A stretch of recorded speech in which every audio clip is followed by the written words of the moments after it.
how to turn on the how to turn on the multiple currency ng seller.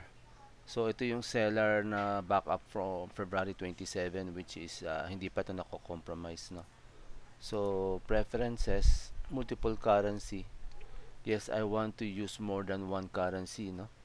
So okay, so ang home currency is Philippine peso. So kung wala dito, add more currency and then piliin mo ay Philippine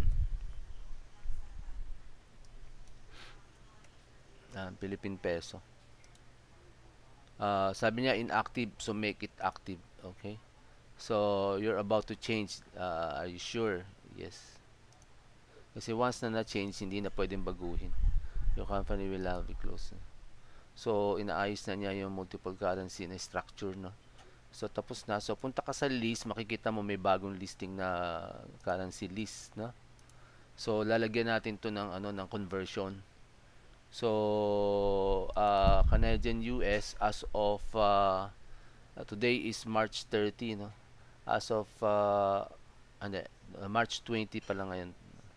Double click mo 'yan. Ang exchange rate tingnan natin sa Google, Canadian to peso. 1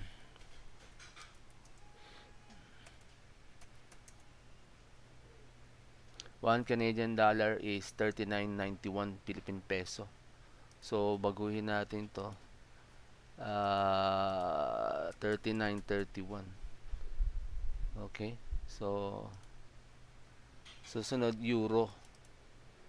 Euro as of today, ano ang conversion niya? So punta natin dito. Euro to peso. 58.44. So 58.44.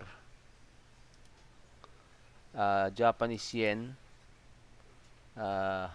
Ganun din. Yen to peso. 0.41. So 0.41.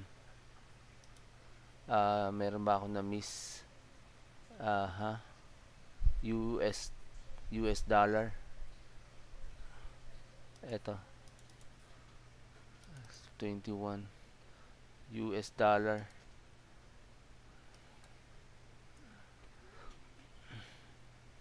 Yeah. 54.72. 54.72. Last will be sterling. British yata yan eh. British. Wait lang British pound sterling, naka-X eh. Yan. British pound sterling.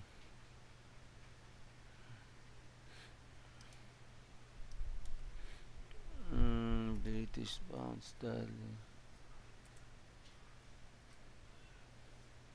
Ano ba ang code? Wait lang, double check ko. GBP.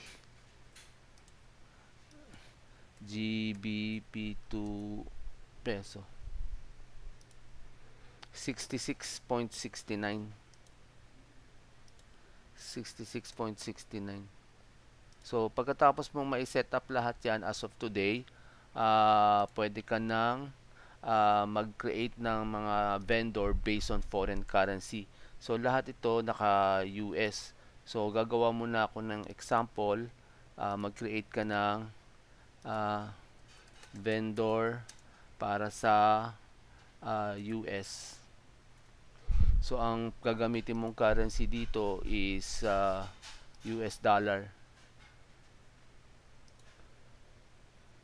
So another vendor gagamit ng euro. So vendor euro.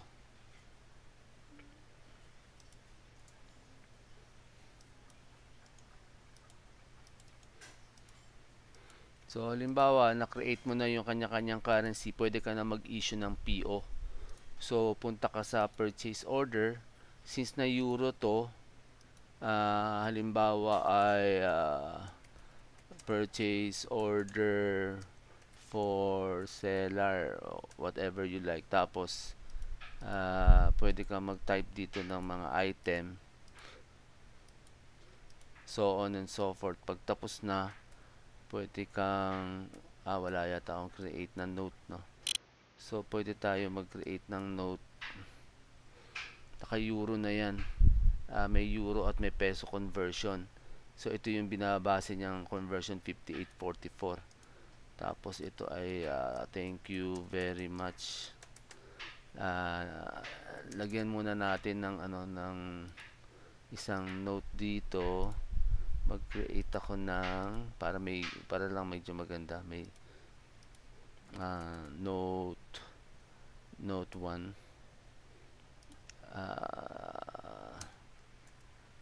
nating follow sales required daw none.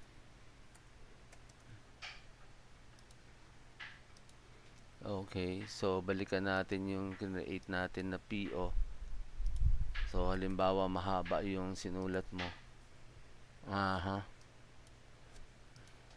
So ganyan itsura niyan, no? So kapag sinave mo to, tapos sa preview mo, ito lalabas. Pwede mong baguhin itong template kung base sa gusto mo, sa font, sa size, lakihan mo size. Kung gusto mong lagyan ng dito sa baba ng signature, approved by, created by, pwede rin. Okay, thank you very much.